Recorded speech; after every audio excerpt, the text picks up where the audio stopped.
नमस्कार दोस्तों, TNC bullet series में आपका हार्दिक स्वागत और अभिनंदन है। दोस्तों, जैसा कि आपको पता है कि रोज सुबह 7 बजे हम टीएनसी बुलेट सीरीज के माध्यम से एक इम्पोर्टेंट टॉपिक जो है वो आपके सामने लेके आते हैं और आज का हमारे पास में टॉपिक है दैट इज कॉल्ड थायरैक्टोमी। तो दोस्तों, जैसा आपको विदित है, पता है कि हम जो है वो डेली 7 बजे एक इम्पोर्टेंट टॉपिक जो है वो डिस्कस करते हैं और वो टॉपिक हमारे पास में इम्पोर्टेंट होता है, उसको हम किस तरीके से सेलेक्ट करते हैं उसके हमारे पास में दो रास्ते हैं। दो रास्ते कौन कौन से? एक तो हमारे पास में है दोस्तों 200 मोस्ट इंपॉर्टेंट टॉपिक लिस्ट।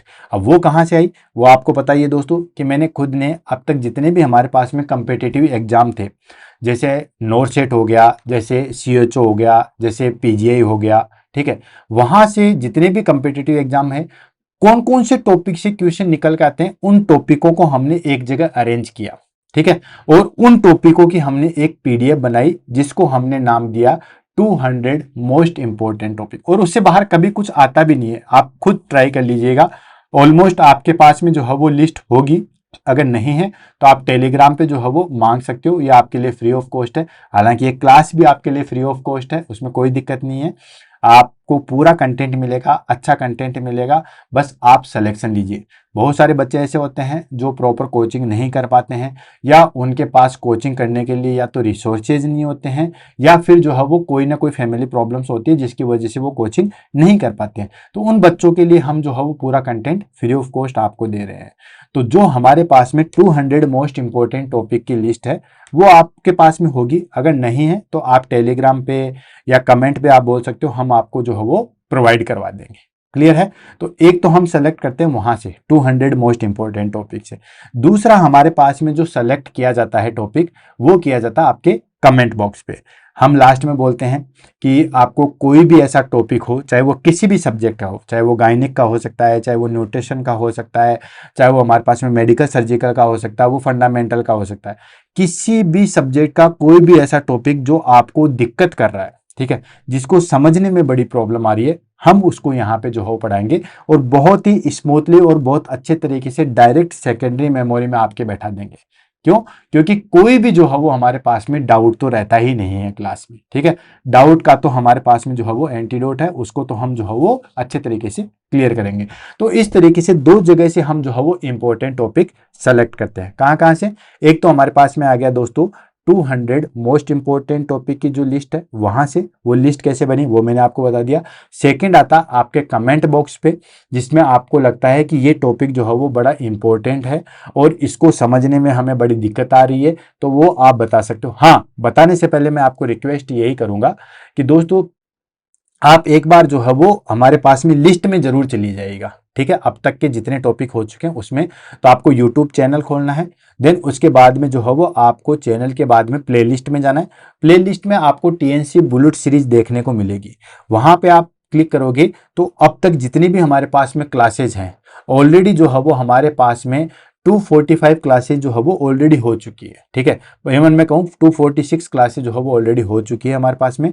तो वो हमारे पास में, उसमें आप देखिएगा कि जो टॉपिक आप चाहते हो वो है या नहीं है। अगर वहां पे भी आपको टॉपिक नहीं मिले तो आप बता सकते हो, हम उसको बहुत जल्दी लेके आएंगे। तो चलते हैं दोस्तों आज की क्लास में, और आज की क्लास आएगी हमारे पास में 247 नंबर की, दैट इज कॉल्ड थायराइडेक्टोमी। तो ले लेते हैं हमारे पास में क्वेश्चन आंसर, देन उसके बाद आगे चलते हैं कि थायराइडेक्टोमी जो है वो हमारे पास में क्या होती है। तो दोस्तों थायराइडेक्टोमी होता है हमारे पास में रिमूवल ऑफ थायराइड ग्लैंड, ठीक है। किसी भी प्रॉब्लम में या किसी भी कारणवश जो है अगर हमें थायराइड ग्लैंड को जो है वो रिमूव करना पड़ा, उसको हम कहते हैं दोस्तों थायराइडेक्टोमी। क्लियर है? अब इसमें हमारे पास में क्वेश्चन किस तरीके से आते हैं? क्वेश्चन आते हैं कि थायराइडेक्टोमी हम क्यों करते हैं, थायराइड वाले हार्मोन कौन कौन से होते हैं जो कि एसेंशियल होते हैं, लाइफ लॉन्ग चलते हैं, तो हम उसको किस तरीके से मैनेज करेंगे, कितने टाइप की जो है वो थायराइडेक्टोमी होती है, पार्शियल को क्या कहेंगे, यानी कंप्लीट को क्या कहेंगे, वो सारी चीजें। नर्सिंग मैनेजमेंट हमें क्या देखने को मिलेगा, क्या प्री ऑपरेटिव मैनेजमेंट होता है। इवन ये भी क्वेश्चन पूछा गया है कि थायराइडेक्टोमी करते हैं तो जो इंसिजन हम लगाते हैं उसको कौन सा इंसिजन कहा जाता है, ठीक है। हालांकि इंसिजन भी मैंने बुलेट सीरीज के अंदर करवा रखे हैं, जो भी जितने भी हम कट लगाते हैं, इंसिजन लगाते हैं, वो सारे इंसिजन मैंने आपको जो है वो करवा रखे हैं, ठीक है, तो आप वहां पे भी जाके देख सकते हैं। बाकी इसके अंदर जो इंसिजन आएगा उसको हम कंप्लीट करेंगे। कुल मिला के बहुत सारे क्वेश्चन जो है वो हमारे पास में थायराइडोटॉमी से निकल के आते हैं, ठीक है। क्या क्या कॉम्प्लिकेशन हो सकते हैं, कॉम्प्लिकेशन को हम किस तरीके से मैनेज करेंगे, ये सारी चीजें आज के क्लास के अंदर जो है वो हम पढ़ेंगे। टॉपिक इतना ज्यादा हार्ड नहीं है, लेकिन क्वेश्चन बहुत ज्यादा निकल के आते हैं, इसलिए थोड़ा सा जो है वो इसको ध्यान से जो है वो पढ़ना है, थोड़ा सा जो है वो दिमाग को डाइवर्ट नहीं करना है, और कंसंट्रेशन के साथ में इस टॉपिक को जो है वो हम फिनिश करेंगे। तो चलते हैं आगे, देन उसके बाद बढ़ते हैं। सबसे पहले हम ले लेते हैं दोस्तों इसकी डेफिनेशन। डेफिनेशन इसकी बहुत ईजी है, उसमें कोई डाउट नहीं है दोस्तों। नाम से पता चल रहा है, दैट इज का थायराइडोटॉमी, ठीक है। थायराइडोटॉमी क्या होता है कि या तो हमारे पास में जो थायराइड ग्लैंड है, हालांकि थायराइड ग्लैंड भी मैंने शायद 91 क्लास नंबर थी हमारे पास में बुलेट सीरीज में, उसमें मैंने पूरी थायराइड ग्लैंड को पढ़ा रखा था, कहाँ पे कैसे सैचुरेटेड होती है, क्या इसका फंक्शन होता है, कंप्लीट है, ठीक है। तो उतना तो हम डिटेल से नहीं पढ़ेंगे, लेकिन थोड़ा बहुत मैं आपके आज की क्लास के बारे में जरूर बताऊंगा। बाकी आपको और डिटेल से पढ़ना है थायराइड ग्लैंड के बारे में, तो आप वहां पे जाके बुलेट सीरीज 91 या 90 के समथिंग होगी, तो उस क्लास को जाके अच्छे तरीके से आप देख सकते हो, पूरा डिटेल से आपको देखने को मिलेगा। तो थायरेक्टोमी क्या हो गया, थायरेक्टोमी जो है वो एक सर्जिकल प्रोसीजर है, जिसमें हम या तो पूरी थायराइड को या थायराइड ग्लैंड का कुछ पार्ट जो है वो बाहर निकालते हैं, सर्जिकली रिमूव करते हैं, उसको हम कहते हैं दोस्तों थायरेक्टोमी। ठीक है, समझ में आ गया। किसी कारणवश हमारी थायराइड ग्लैंड में प्रॉब्लम आ गई, किसी भी कारणवश, मान लो गोइटर हो गया, कोई कैंसर हो गया, कोई ट्यूमर हो गया, किसी भी वजह से हमें थायराइड ग्लैंड को जो है वो रिमूव करना है, तो थायराइड ग्लैंड को या तो पार्शियली या जो है वो फुल्ली बाहर निकाल देना क्या कहलाता है दोस्तों, थायरेक्टोमी कहलाता है। ठीक है, तो देखो, thyroidectomy is a surgical removal of all or part of thyroid gland. Thyroid gland के या तो उसके कुछ पार्ट को या पूरी थायराइड ग्लैंड को जो है वो हम निकाल रहे हैं, उसको हम क्या कहेंगे दोस्तों, थायरेक्टोमी कहेंगे। समझ में आ गया, फिर से रिपीट कर रहा हूं, थायरेक्टोमी क्या होता है दोस्तों, थायरेक्टोमी एक सर्जिकल प्रोसीजर है जिसमें हम या तो पूरी थायराइड या कुछ पार्ट होता है थायराइड ग्लैंड को, उसको हम बाहर निकालते हैं, उसको हम कहते हैं थायरेक्टोमी। क्लियर है। And it is performed to treat various thyroid disorder such as goitre, hyperthyroidism and thyroid cancer.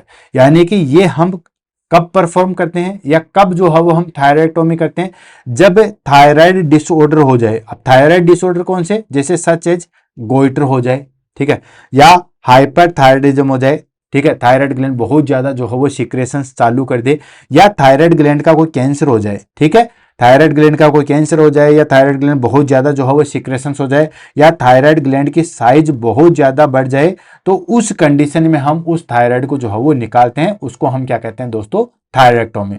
जैसे आप देख सकते हो यहाँ पे एक इमेज है कि थायरेक्टोमी में जो है वो ये कैंसर है, ये कोई ट्यूमर है, यहाँ पे देख रहे हो।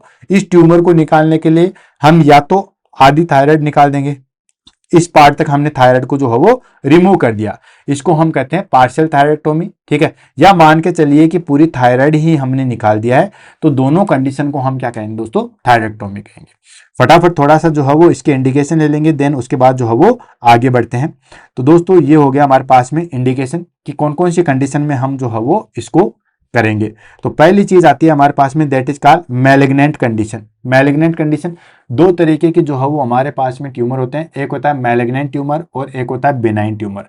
ऐसे ट्यूमर की क्लास हमने ऑलरेडी जो है वो थायराइड ऑलरेडी जो है वो हमने बुलेट सीरीज के अंदर ले रखी है। अब आप कहोगे कि सर सारी क्लासें ले रखी है, तो दोस्तों अब तक हम जो है वो 247 क्लास के ऊपर हैं, इन द सेंस कि कहीं ना कहीं हमने 246 क्लासेस तो ले रखी है, तो 246 क्लास ले रखी है तो कुछ ना कुछ तो लिया ही होगा। ठीक है, तो अगर मान के चलिए थायराइड ग्लैंड में कोई भी मैलिग्नेंट कंडीशन है, मैलिग्नेंट ट्यूमर है जिसको हम रियल कैंसर कहते हैं, तो हम थायराइड ग्लैंड को रिमूव करते हैं। देन उसके बाद थायराइड कार्सिनोमा, वही आ गया हमारे पास में, थायराइड ग्लैंड का जो है वो ट्यूमर होता है उसको हम कहते हैं थायराइड कार्सिनोमा। बिनाइन कंडीशन, ठीक है, कोई भी मास लाइक स्ट्रक्चर हमारे पास में थायराइड ग्लैंड में है तो है। नेक्स्ट आता है multi nodal goitre causing obstruction, difficulty in swelling and breathing. ठीक है, क्योंकि आपको पता है ये दोस्तों थायराइड ग्लैंड कहाँ पे सैचुरेट होती है, ये हमारे पास में ट्रेकिया है। ठीक है, तो ये ट्रेकिया में हमारे पास में बिल्कुल एच आकार की इस तरीके के जो है वो हमारे पास में थायराइड ग्लैंड जो है वो सैचुरेटेड होती है। ठीक है, इस तरीके से जो है वो थायराइड ग्लैंड जो है वो सैचुरेटेड होती है। अब मान के चलिए इस थायराइड ग्लैंड में बहुत सारे नोड बन जाए, ठीक है, और ये अपनी साइज में बहुत ज्यादा इंक्रीज हो जाए और इंक्रीज होने के कारण ये ऑब्स्ट्रक्शन कोज कर दे। क्या कर दे? ऑब्स्ट्रक्शन कोज कर दे, जिसकी वजह से हमें खाना निगलने में दिक्कत हो, ठीक है, यानी कि स्वेलिंग में दिक्कत हो या फिर श्वास लेने में दिक्कत हो, ब्रीदिंग में दिक्कत हो या फिर स्वेलिंग में दिक्कत हो, तो उसकी वजह से भी फिर हम इसको रिमूव करना पड़ेगा। ठीक है, ये हो गया हमारे पास में कुछ इंडिकेशन। देन उसके बाद नेक्स्ट आता है हमारे पास में, दैट इज का सोलेटर टॉक्सिक नोडुल। ऐसे नोड्यूल्स बन जाए जो जहरीले होते हैं, या टॉक्सिक मल्टी नोडुलर गोइटर बन जाए। गोइटर एक होता है हमारे पास में नॉर्मल, ठीक है, जिसमें सिंपली जो है वो थायराइड ग्लैंड का इनलार्जमेंट होता है, और एक होता है टॉक्सिक मल्टी नोडुलर गोइटर होता है, बहुत सारे नोड बन जाते हैं और उसकी वजह से जहर फैल जाता है, इसको हम कहते हैं toxic multi nodular goitre. Next आता है हमारे पास में grave disease. Grave disease in the sense when not responding to medical treatment और रेडियो एक्टिव आयोडीन्स। ठीक है, ऑलरेडी ग्रेव डिजीज भी जो है मैंने बुलेट सीरीज के अंदर जो है वो करवा रखा है, देख सकते हो। तो ये हमारे पास में कुछ इंडिकेशन है जिसके कारण हम जो है वो थायरेक्टोमी करते हैं। ठीक है, मतलब थायरेक्टोमी क्यों किया, उसका क्या रीजन हुआ।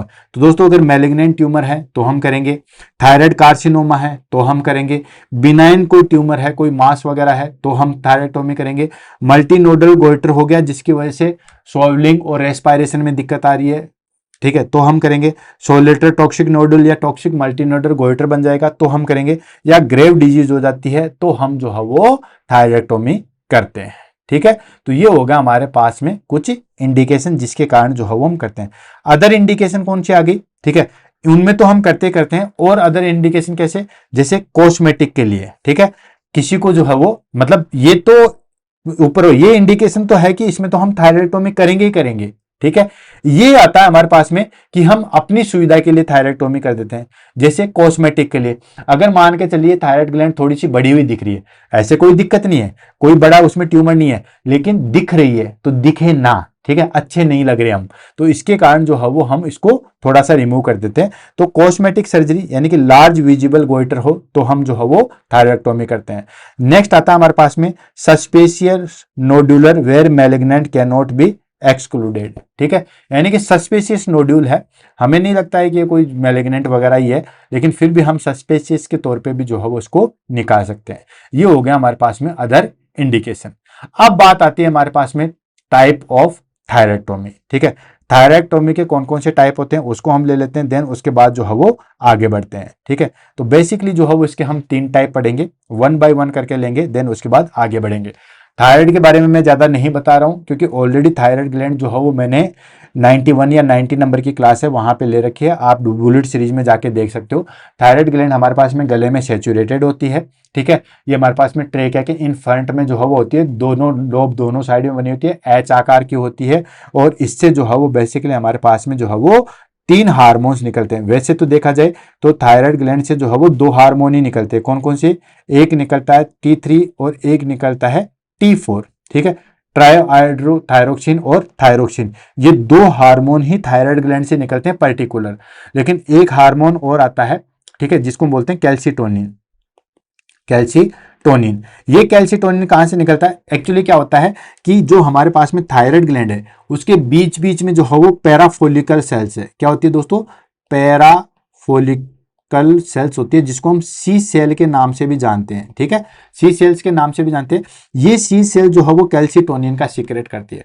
तो इनडायरेक्टली रूप से अगर हम देखें तो थायराइड ग्लैंड से 3 हार्मोन निकलते हैं। ठीक है, 3 हार्मोन कौन कौन से, एक हो गया हमारे पास में कैल्सिटोनिन, एक हो गया हमारे पास में 3 हार्मोन, एक कैल्सिटोनिन, एक ट्राईहाइड्रोथायरोक्सिन, एक थायरोक्सिन। ठीक है, 3 हार्मोन हो गए, ट्राईहाइड्रोथायरोक्सिन, थायरोक्सिन और कैल्सिटोनिन। इनडायरेक्टली अगर हम पर्टिकुलर देखें कि कौन कौन से हार्मोन निकलते हैं तो 2 ही हार्मोन निकलते हैं, T3 और T4।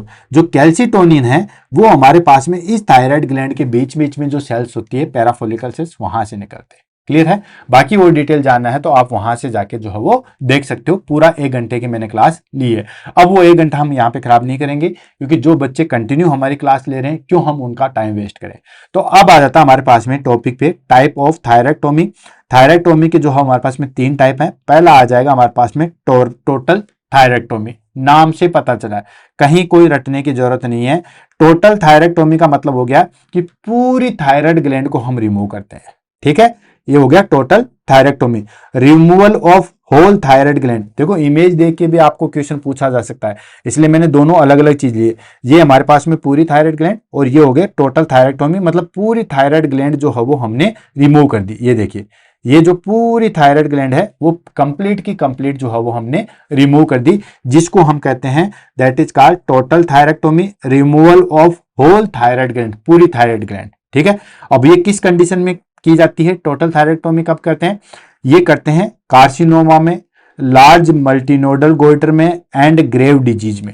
ठीक है, इन तीन कंडीशन में हम जो है वो पूरी थायराइड ग्लैंड को जो है वो रिमूव करते हैं। क्लियर? नेक्स्ट आ जाता है हमारे पास में सब टोटल थायरेक्टोमी। ठीक है, नाम से पता है सब टोटल थायरेक्टोमी।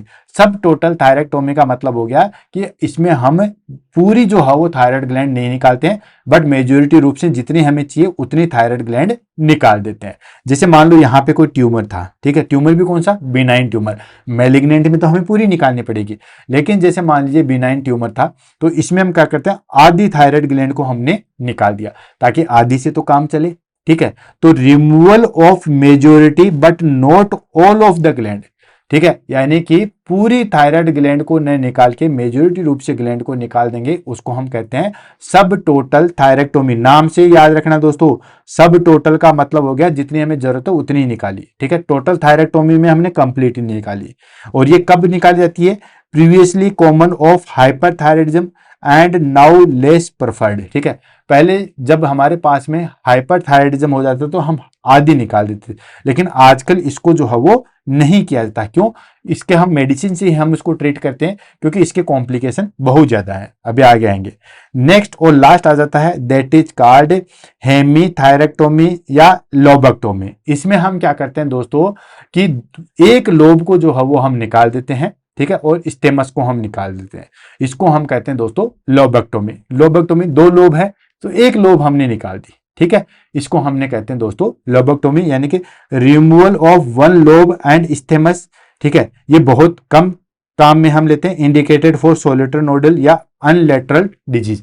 एक साइड में कोई डिजीज है तो उस साइड की थायराइड को हम निकाल देते हैं, इसको हम हेमीथायरेक्टोमी या फिर लोबेक्टोमी के नाम से भी जो है वो जानते हैं। क्लियर है? ये हो गया हमारे पास में 3 टाइप की।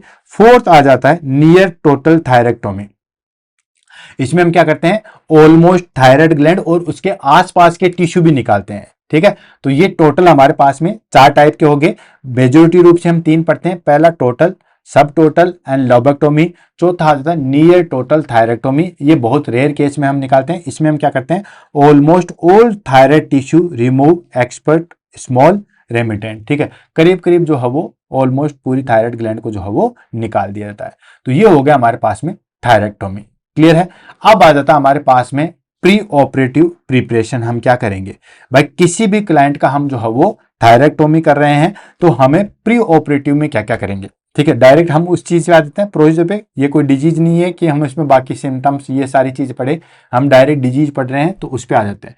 तो नेक्स्ट आ गया हमारे पास में प्री ऑपरेटिव प्रिपरेशन में। तो सबसे पहले हम क्या करेंगे, थ्रूट्स असेसमेंट। पहले तो थोरो असेसमेंट करेंगे, पूरा अच्छे तरीके से असेसमेंट करेंगे, जिसमें एयरवे असेसमेंट है, थायराइड फंक्शन टेस्ट है वो हम देखेंगे, इमेजिंग देखेंगे जिसमें यूएसजी, सीटी स्कैन या बायोप्सी भी जो है वो हम देखेंगे अगर हमें जरूरत पड़ी तो। अगर हमें लगता है कि कोई कैंसरस या कोई मैलिग्नेंसी सब्सटेंसेस हैं तो हम बायोप्सी भी करते हैं। तो सबसे पहले उसका कंप्लीटली पूरा जो है वो असेसमेंट रहेंगे।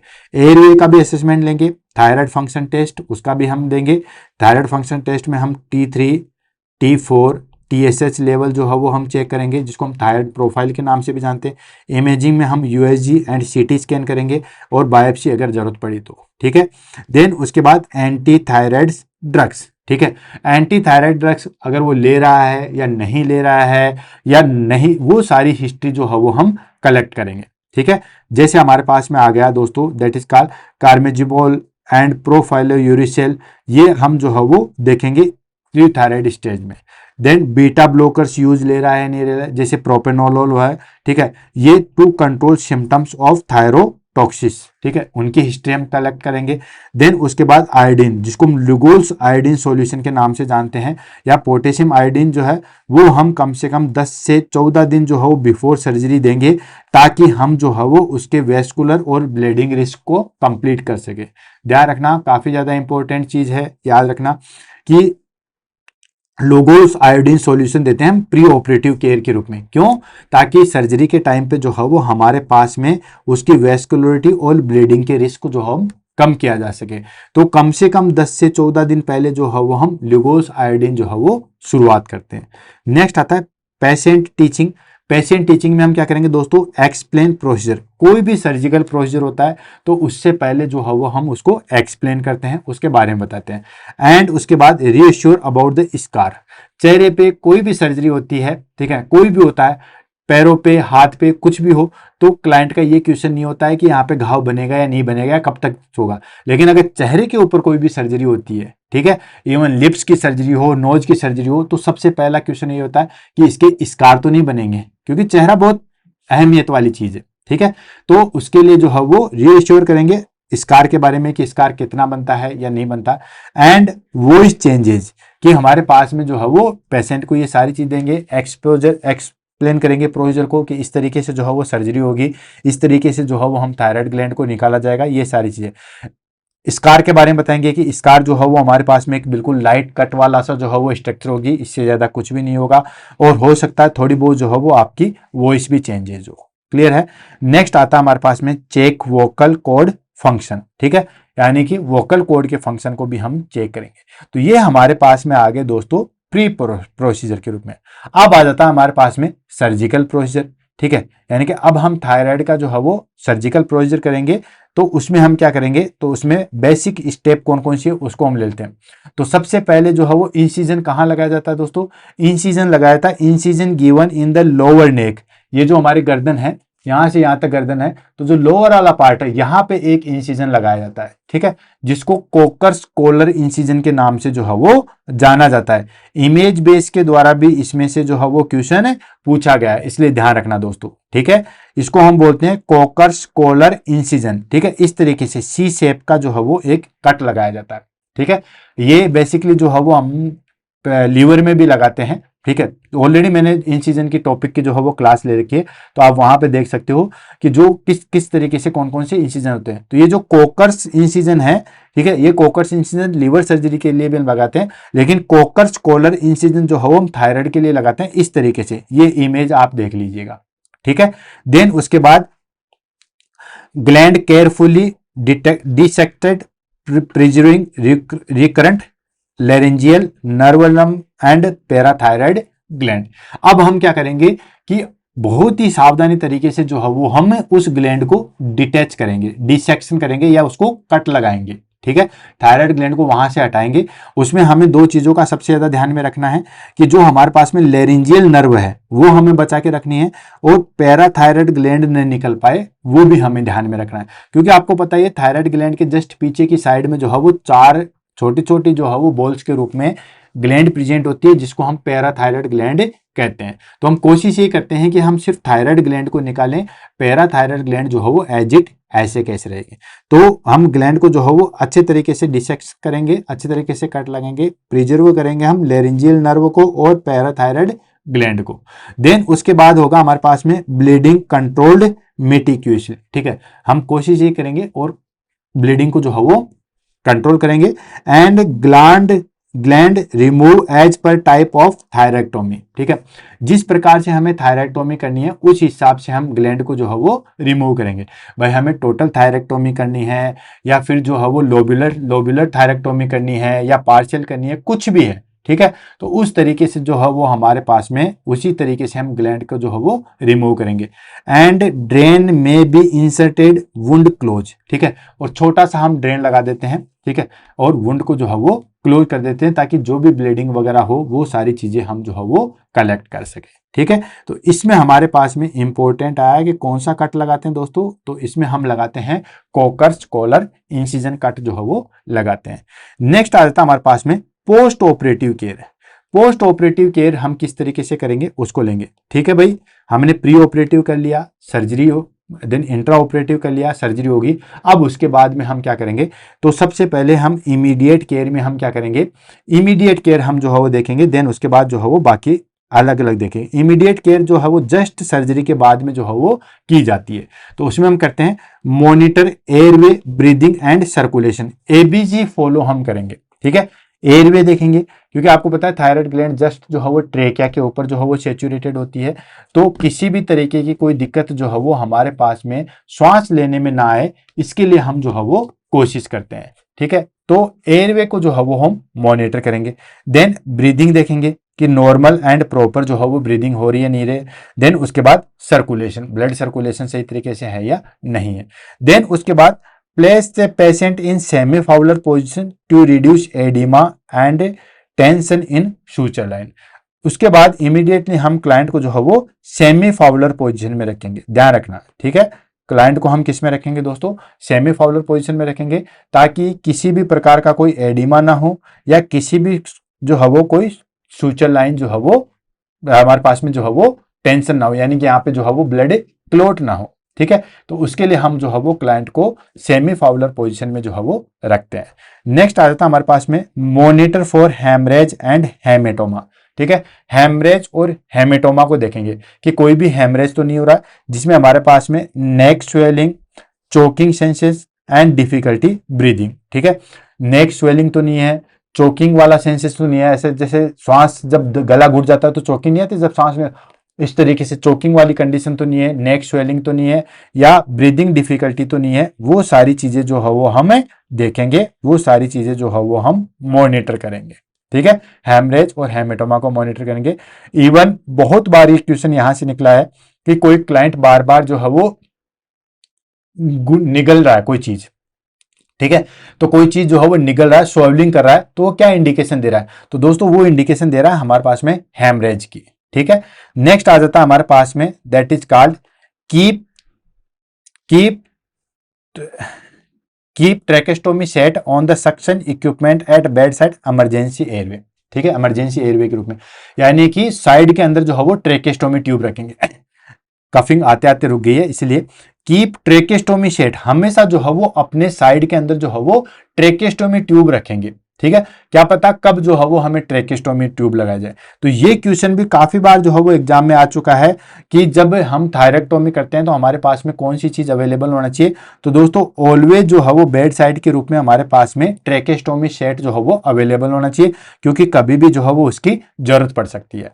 नेक्स्ट आता है हमारे पास में मॉनिटर ए लेरिंजियल नर्व इंजुरी। ठीक है, लेरिंजियल नर्व इंजुरी है उसको भी मॉनिटर करना है। अगर लेरिंजियल नर्व कट गई है तो फिर हमें बोलने में, श्वास लेने में, इनमें बड़ी दिक्कत आएगी। ठीक है, तो इसका कैसे पता चलाएंगे, हॉर्सनेसनेस वॉइस होगी, देन उसके बाद वीक वॉइस होगी एंड बोलने में हमें बड़ी दिक्कत आएगी।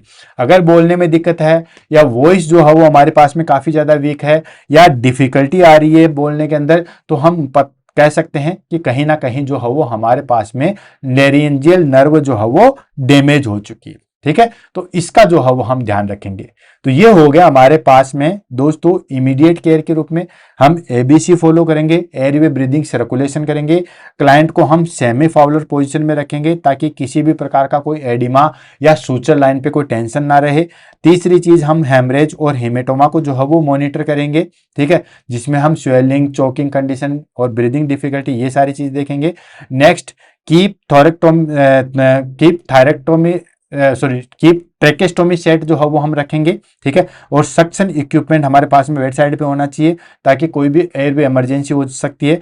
और लेरिंजियल नर्व इंजरी को जो है वो मॉनिटर करेंगे कि कहीं हॉर्सनेस वॉइस तो नहीं है, वीक वॉइस तो नहीं है, डिफिकल्टी स्पीकिंग तो नहीं है। ठीक है, तो ये तो आएगा हमारे पास में इमीडिएट केयर। और बाद में आता है लेट सिम्टम्स में, उसमें हम क्या देखेंगे, असेस फॉर हाइपोकैल्सीमिया। ठीक है, क्योंकि दोस्तों आपको पता ही है कि जब थायराइड ग्लैंड को निकाल देते हैं तो जो हमारे पास में कैल्सिटोनिन है, ठीक है, जो कि हमारे पास में कैल्शियम को जो है वो नॉर्मल रखता है। ठीक है, तो एक तो कैल्सिटोनिन है वो हट जाता है। दूसरा, अगर हमने जो है वो थायराइड ग्लैंड का उसके साथ साथ अगर मान के चलिए एक्सीडेंटली जो है वो पैराथायराइड हार्मोन भी निकल गई है। ठीक है, तो पैराथायराइड हार्मोन क्या करता है दोस्तों, पैराथायराइड ग्लैंड जो है वो हमारे पास में एक हार्मोन का रिलीज करती है जिसको हम बोलते हैं पैराथायराइड हार्मोन। ठीक है, यानी कि हमने किया तो क्या था, थायराइड ग्लैंड को निकाला था, लेकिन थायराइड ग्लैंड के साथ साथ में हमारे पास में गलती से या मजबूरीवश, ठीक है, गलती से निकल गई हो या मजबूरी में जो है वो हमारे पास में पैराथायराइड ग्लैंड भी जो है वो निकल गई है। अब पैराथायराइड ग्लैंड आपको पता ही है थायराइड के जस्ट पीछे जो है वो सैचुरेटेड होती है, तो पैराथायराइड ग्लैंड भी निकल गई है। ये आप देख सकते हो, देखो हमने फर्स्ट जो है वो इमेज था हमारे पास में, उसी में हमने देखा था। ये देखिए, ये देखिए, ये हमारे पास में थायराइड ग्लैंड का फ्रंट व्यू है, ठीक है, और ये थायराइड ग्लैंड का जो है वो पीछे का व्यू है। तो यहाँ पे आपको चार, 1 2 3 4 ये जो दिख रहे हैं ये हमारे पास में पैराथायराइड ग्लैंड। अब मान के चलिए गलती से जो है वो हमने थायराइड ग्लैंड को निकाला, ठीक है, थायराइड ग्लैंड को निकाला, तो थायराइड ग्लैंड के साथ साथ में हमने बाकी वाली जो है चीजें हैं वो भी अगर हमारे से निकल गई है, पैराथायराइड ग्लैंड भी निकल गई है, तो उस कंडीशन में हमारे पास में क्या हो सकता है दोस्तों, उस कंडीशन में हमारे पास में कैल्शियम लेवल जो है वो चेंजेज हो जाएगा। क्यों? क्योंकि जो हमारे पास में पैराथायराइड ग्लैंड है उससे एक हार्मोन रिलीज होता है जिसको हम कहते हैं पैराथायराइड हार्मोन। ये पैराथायराइड हार्मोन क्या करता है दोस्तों, ये हमारे पास में कैल्शियम लेवल को जो है वो मैनेज करता है, ठीक है। कैल्शियम लेवल को कैसे मैनेज करता है, ये हमारे पास में ब्लड के कैल्शियम को इंक्रीज करता है, ठीक है। एन केन प्रकारेण ब्लड का जो कैल्शियम है उसको इंक्रीज करेगा, ठीक है। अभी कैल्शियम कहां से लाएगा ये कोई पता नहीं है, ठीक है। ये हमारे पास में बोन से भी ला सकता है, ये हमारे पास में जो है वो और ज्यादा एब्जॉर्वेशन करके भी ला सकता है। कुल मिला के ये जो हमारे पास में पैराथायराइड हार्मोन है ये कैल्शियम लेवल को इंक्रीज करता है। और दूसरा हार्मोन मैंने आपको थोड़ी देर पहले बताया था कैल्सीटोनिन। कैल्सीटोनिन पैराथायराइड हार्मोन के जस्ट अपोजिट काम करता है, ठीक है। तो जब पैराथायराइड ग्लैंड अगर हमारे पास में निकल गई है तो इसकी डेफिशिएंसी की वजह से ब्लड के अंदर कैल्शियम कम हो जाएगा और कंडीशन क्या आ जाएगी दोस्तों, हाइपोकैल्सीमिया की कंडीशन आ जाएगी, ठीक है। तो उस हाइपोकैल्सीमिया की कंडीशन को हमें जो है वो मैनेज करना है, ठीक है। हाइपोकैल्सीमिया की कंडीशन में मैनेज करने का टिटेनी हो जाएगा, ठीक है। तो देखो उसकी वजह से हमें क्या होगा, टिंगलिंग सेंसेशन होगा, नमनेस होगा around the mouth and fingers, ठीक है। माउथ के चारों तरफ और फिंगर्स जो है वहां पे हमें नमनेस दिखाई देगी और उसकी वजह से हमारे पास में जो है वो मसल्स स्पाज्म और टिटेनी हो जाएगा, ठीक है। कैल्शियम की जब डेफिशिएंसी हो जाती है तो हमारे पास में मसल्स स्पाज्म बन जाते हैं। कैल्शियम जब डेफिशिएंसी हो जाती है, क्योंकि आपको पता ही है कि जो स्केलेटल मसल्स है उसके कॉन्ट्रेक्शन रिलैक्सेशन के लिए हमें कैल्शियम चाहिए होता है। तो मसल्स स्पाज्म हो जाएगा, टिटेनी हो जाएगा। टिटेनी क्यों हो जाएगा दोस्तों, ब्लड के अंदर कैल्शियम की कमी हो जाती है या सीवियर कैल्शियम की डेफिशिएंसी हो जाती है तो हमारे पास में टिटेनी रोग होता है। नॉर्मल वैल्यू आपको पता ही है, नॉर्मल वैल्यू होता है 8.5 से लेके 10.8 मिलीग्राम पर डेसीलीटर हमारे पास में जो है वो कैल्शियम का जो है वो नॉर्मल वैल्यू होती है, ठीक है। तो ये अगर 8.5 से कम हो जाएगा तो उस कंडीशन में आ जाएगा और उस कंडीशन को हम कहेंगे टिटेनी। तो टिटेनी में हमें जो है वो दो साइन सिम्टम्स देखने को मिलेंगे, चौविस्टिक साइन एंड टॉर्टुअस साइंस। ध्यान रखना दोस्तों, काफी बार जो है वो एग्जाम में इन दोनों साइन से जो है वो क्वेश्चन पूछा जाता है। इमेज बेस के द्वारा भी पूछा जाता है या फिर डेफिनेशन देके जो है वो पूछा जाता है कि ये साइन कौन सा होता है, ठीक है। तो जो चौविस्टिक साइन है उसमें क्या होता है, जैसे हम फेशियल नर्व पे जो है वो कंप्रेस करेंगे मुंह हमारा उसी साइड में टेढ़ा हो जाएगा। जैसे मान लीजिए ये मैं नॉर्मल हूं, ठीक है, टच किया कुछ भी नहीं हुआ तो ये तो नॉर्मल हुआ। कैल्शियम की मान लो मेरे अंदर डेफिशिएंसी हो तो जैसे ये इस तरीके से हो जाएगा जिसको हम बोलते हैं चौविस्टिक साइन, ठीक है। याद रखना ची फॉर चौविस्टिक, ची फॉर चिक, ठीक है। तो ये होगा चौविस्टिक साइन। जैसे फेशियल नर्व को जो हम कंप्रेस करेंगे मुंह जो है वो उस साइड में ट्विस्ट हो जाएगा। नेक्स्ट आता है हमारे पास में टॉर्टुअस साइन। टॉर्टुअस साइन में क्या होता है कि जैसे हम जो है बीपी कफ बांध लेंगे, ठीक है दोस्तों, यानी कि जैसे हमारे पास में बीपी कफ हमने यहां से बांधा, बीपी कफ को बांधने के बाद जैसे हम उसको इन्फ्लेट करते हैं यानी कि उसके अंदर हवा भरते हैं तो हमारे पास में इस तरीके से स्पाज बन जाएगा, ठीक है। ये जो आप देख रहे हो इस तरीके से जो है वो स्पाज बन जाएगा इस तरीके से, ठीक है। जैसे आप बीपी को इन्फ्लेट करके ऐसे ऐसे हाथ और बिल्कुल देखने को मिलता है, इसको हम बोलते हैं दोस्तों दैट इज कॉल्ड टॉर्टुअस साइन। तो चौविस्टिक साइन और टॉर्टुअस साइन जो है वो हमें पॉजिटिव देखने को मिलेंगे। तो इस कंडीशन में हमें जो है वो इमीडिएटली कैल्शियम ग्लूकोनेट जो है वो देना होता है और कैल्शियम ग्लूकोनेट जो है वो हमारे पास में 10-10 का रेशियो जो है वो देना होता है, यानी कि 10 mg में दिया जाता है, देन उसके बाद 10 ml होता है, ठीक है, और 10 मिनट के अंदर जो है वो दिया जाता है। क्लियर है? तो इस तरीके से जो है वो हम कैल्शियम देते हैं। कैल्शियम के अंदर रूल ऑफ 10 लगाया जाता है। कौन सा लगाया जाता है, ध्यान रखना, रूल ऑफ 10, ठीक है। रूल ऑफ 10 में 10 mg का 10 ml का और 10 मिनट के अंदर कैल्शियम ग्लूकोनेट दिया जाता है। ठीक है, ज्यादा फास्ट भी आप कैल्शियम ग्लूकोनेट नहीं दे सकते हो, इसलिए बिल्कुल स्लो तरीके से जो है वो दिया जाता है। 10 mg 10 ml एंड 10 मिनट के अंदर दिया जाता है, और ये साइन जो है वो आपको देखने को मिलेंगे, जो मैंने आपको डिटेल से बता दिया है। क्लियर है। नेक्स्ट आ जाता है हमारे पास में, दैट इज कॉल्ड मेडिकेशन। ठीक है, मेडिकेशन के रूप में अगर हम बात करें कि कौन कौन सी मेडिकेशन जो है वो हम देते हैं, उसको हम ले लेते हैं। तो मेडिकेशन के रूप में हमारे पास में जो है मेडिकेशन आएगा, उसके बाद नर्सिंग मैनेजमेंट, और इसको हम फिनिश करेंगे। तो मेडिकेशन के रूप में आएगा हमारे पास में, हम एनाल्जेसिक देते हैं। ऑफकोर्स कट लग गया है, सर्जरी हुई है, तो हम एनाल्जेसिक देते हैं। नेक्स्ट एंटीबायोटिक देंगे अगर हमें जरूरत पड़ी तो। ठीक है, यानी कि एनाल्जेसिक देंगे और एंटीबायोटिक देंगे अगर हमें जरूरत पड़ेगी तो।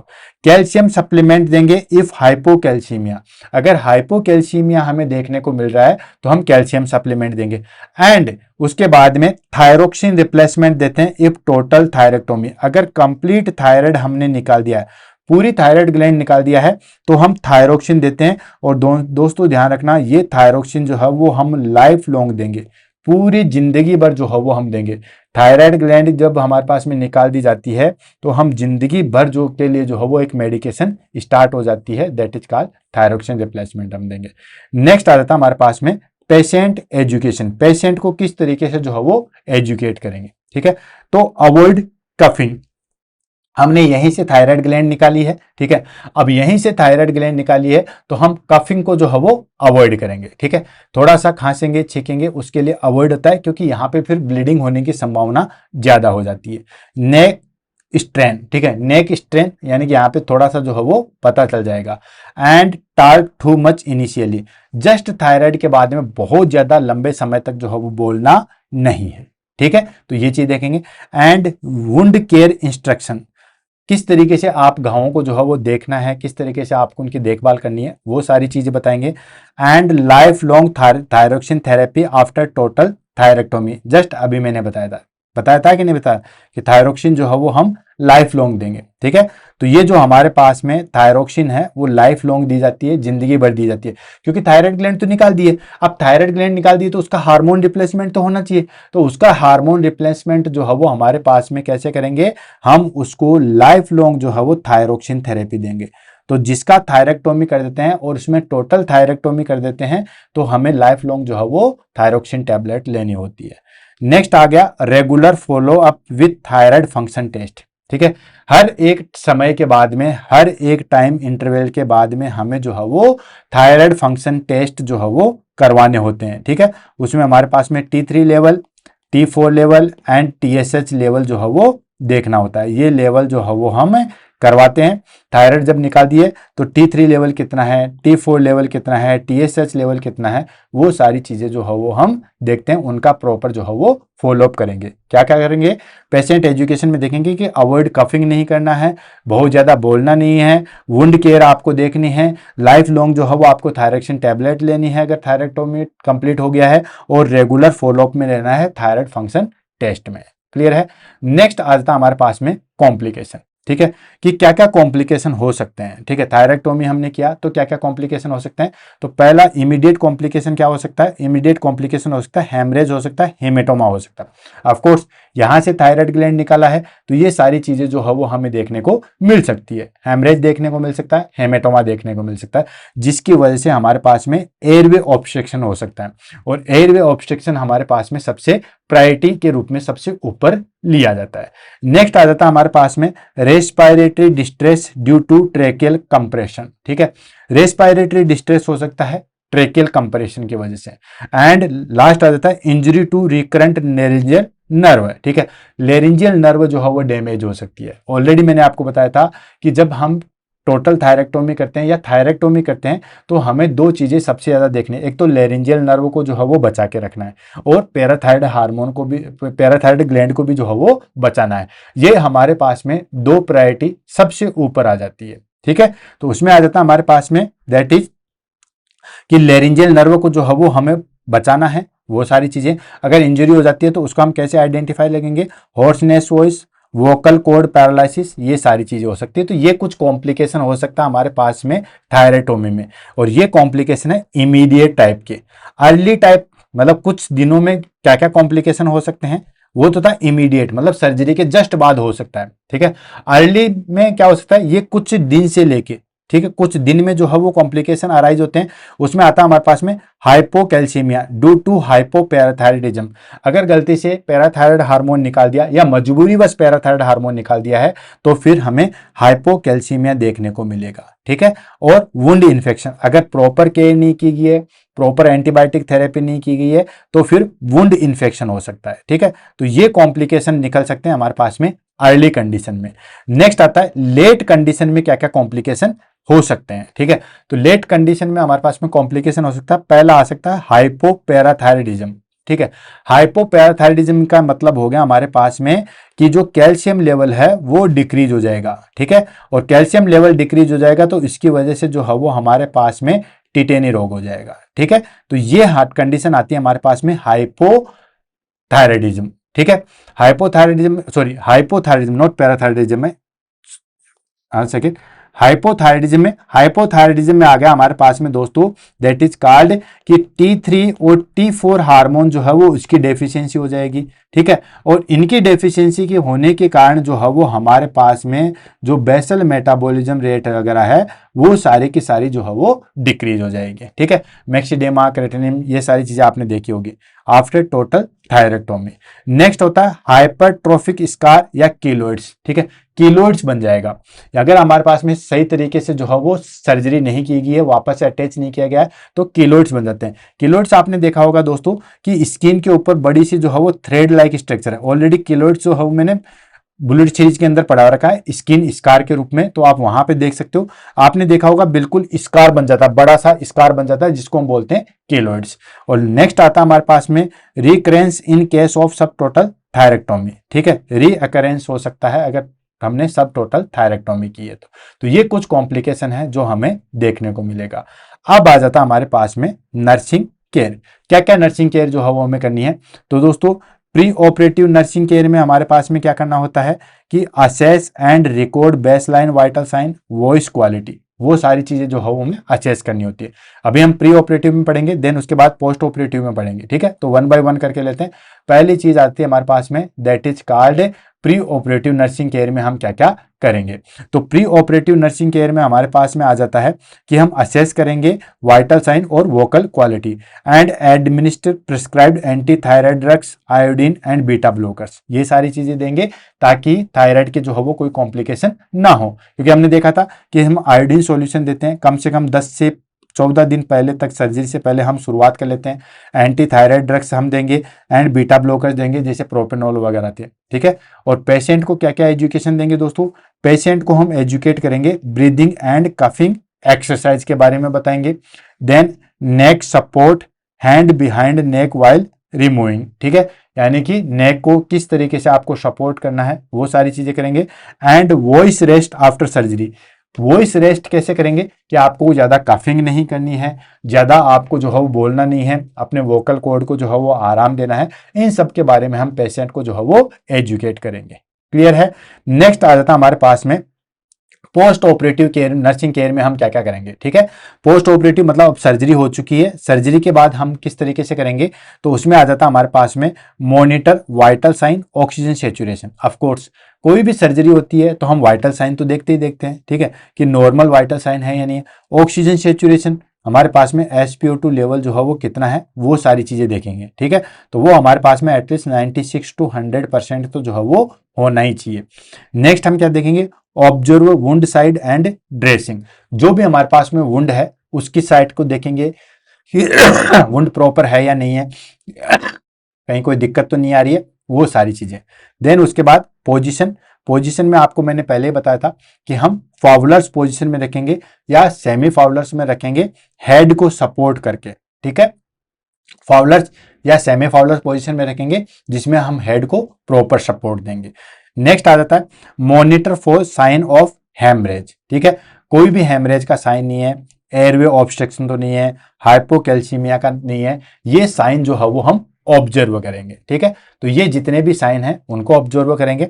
And maintain IV fluid administer prescribe drugs, जो भी हेल्थ केयर प्रोवाइडर ने जो ड्रग्स दे रखी है वो सारी की सारी प्रॉपर ली जा रही है या नहीं ली जा रही है, उनको हम देखेंगे। प्रॉपर जो है वो हम उसको ड्रग्स देंगे, आईवी फ्लूइड मेंटेन करेंगे। Then educate about life long medication adherence, जैसे थायरोक्सिन है, अगर टोटल थायरेक्टोमी की है तो लाइफ लॉन्ग जो है वो हमें ये ड्रग्स लेनी है, तो उस क्लाइंट को बहुत अच्छे तरीके से हम बताएंगे, चाहे वो क्लाइंट कुछ भी करे, ठीक है, कहीं भी रहें, कोई सी भी जॉब करे, कैसे ही रहें, उसको लाइफ लॉन्ग जो है वो थायरोक्सिन थेरेपी लेने की जरूरत है। क्लियर है? अब फटाफट हम इसके जो है वो की पॉइंट ले लेते हैं, देन इस टॉपिक को जो है वो हम फिनिश करते हैं। ठीक है, की पॉइंट के रूप में ले लेते हैं, देन इस टॉपिक को हमारे पास में जो है वो फिनिश हो जाएगा। की पॉइंट में हमारे पास में सबसे पहली चीज आएगी दोस्तों डेफिनेशन। अब डेफिनेशन क्या है दोस्तों? डेफिनेशन हमारे पास में सिंपल है। क्या होता है थायरेक्टोमी? Surgical removal of all or part of thyroid gland. Thyroid gland का कोई भी पार्ट या कोई भी सर्जिकल जो है वो हम पूरी या कंप्लीट जो है वो रिमूवल करते हैं, उसको हम क्या कहते हैं दोस्तों? थायरेक्टोमी कहते हैं। यही तो हमने पढ़ा था कि या तो थायराइड ग्लैंड कंप्लीटली या थायराइड ग्लैंड का कुछ पार्ट हम बाहर निकालते हैं, उसको हम क्या कहते हैं दोस्तों? थायरेक्टोमी कहते हैं। इंडिकेशन, क्यों हम जो है वो थायराइड ग्लैंड को रिमूव करेंगे, ऐसा क्या प्रॉब्लम आती है, ऐसी क्या मजबूरी है जिसके अंदर हम थायराइड ग्लैंड को जो है वो रिमूव करते हैं? तो कंडीशन आ गई, कैंसर हो सकता है, देन लार्ज गोइटर हो सकता है, मतलब थायराइड ग्लैंड बहुत ज्यादा जो है वो बढ़ गई है जिसकी वजह से लार्ज गोइटर हो गया, एंड टॉक्सिक गोइटर हो गया, ठीक है, बहुत ज्यादा जो है वो जहरीला गोइटर हो गया, या कॉस्मेटिक के लिए भी हम जो है वो थायराइड ग्लैंड को निकालते हैं। टाइप की हम बात करें तो टाइप जो है हमारे पास में कौन कौन से हो गए? 4 टाइप हो गए। ठीक है, टोटल थायरेक्टोमी जिसमें हम कंप्लीटली थायराइड निकालते हैं, सब टोटल में कुछ पार्ट जो है वो निकालते हैं, हेमी या लोबुलर थायरेक्टोमी में एक लोब निकालते हैं, नियर टोटल थायरेक्टोमी में ऑलमोस्ट उसके आसपास के टिश्यू, वो सारी चीजें जो है वो निकाली जाती है। तो ये हमारे पास में जो है वो 4 टाइप हो गए। अब बात आती है प्री ऑपरेटिव कंडीशन में हम क्या क्या करेंगे? तो प्री ऑपरेटिव कंडीशन में हम एंटी थायराइड ड्रग्स देंगे। ठीक है, एंटी थायराइड ड्रग्स देंगे, देन उसके बाद बीटा ब्लॉकर्स देंगे। ठीक है, आपको पता ही है anti thyroid drugs beta blocker दिया जाता है, आयोडीन सॉल्यूशन हम देंगे, एंड एयरवे जो है वो असेसमेंट करेंगे। ठीक है, एयरवे असेसमेंट करेंगे, आयोडीन सॉल्यूशन देंगे, बीटा ब्लॉकर देंगे, एंटी थायराइड ड्रग्स जो है वो हम देंगे। पोस्ट ऑप के रूप में हम क्या करेंगे? भाई अब सर्जरी हो चुकी है, ठीक है, जो भी हमें करना था टोटल थायरेक्टोमी या कुछ जो है वो पार्ट हमने निकालना था, तो उसमें हम क्या करेंगे? तो उसमें आ जाएगा हमारे पास में मॉनिटर एयरवे। एयरवे को हम मॉनिटर करेंगे, ठीक है, कि प्रॉपर एयरवे है या नहीं है। देन उसके बाद ब्लीडिंग कंट्रोल को हम देखेंगे, हाइपोकैल्सीमिया की कंडीशन है उसको हम देखेंगे, और जो नर्व इंजरी है, ठीक है, जो हमारे पास में लेरिंजियल नर्व इंजरी है उसको हम जो है वो क्लियर करेंगे। ठीक है, तो ये चीज हो गई हमारे पास में मॉनिटर एयरवे, ब्लीडिंग या हाइपोकैल्सीमिया या नर्व इंजरी को जो है वो हम देखेंगे। नेक्स्ट आ जाता है हमारे पास में कॉम्प्लिकेशन। ठीक है, कॉम्प्लिकेशन के रूप में अगर हम करें तो दोस्तों हैमरेज हो सकता है, ठीक है, हाइपोकैल्सीमिया हो सकता है, इसके हमने अलग अलग पढ़े थे, ठीक है, अर्ली लेट इन सबको देखा था। तो हैमरेज में हमारे पास में जो है वो दोस्तों hypocalcaemia, recurrent laryngeal nerve injury और हाइपोथायराइडिज्म जो है वो हो सकता है।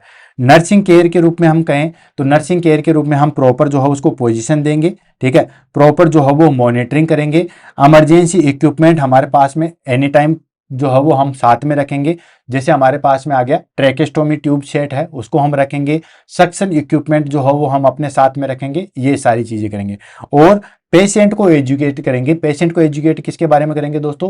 कि किस तरीके से आपको जो है वो लाइफ लॉन्ग जो है वो थेरेपी या लाइफ लॉन्ग जो है वो आपको ट्रीटमेंट लेने की जरूरत है। जो थायरोक्सिन, अगर टोटल थायरेक्टोमी की है तो लाइफ लॉन्ग जो है वो आपको थायरोक्सिन टेबलेट लेने की जरूरत है, और एक पर्टिकुलर टाइम के बाद में जो है वो हम थायराइड फंक्शन टेस्ट जो है वो हम करेंगे। तो ये सारी चीजें करेंगे। क्लियर है?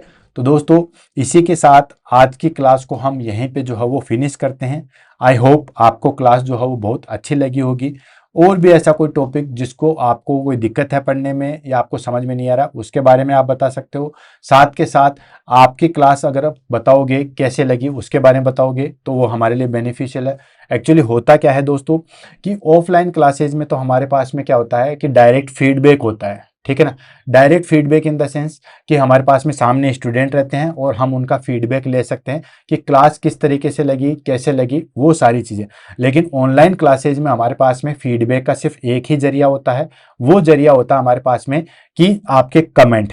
तो दोस्तों आपके कमेंट ही हमारे लिए मोटिवेशनल है। क्लास कैसी लगी बताइए, अगर कुछ कमी है तो वो भी हम बताइए, हम उसको भी इम्प्रूव करेंगे और बहुत जल्दी आपके लिए और अच्छी क्लासेज लेके आएंगे।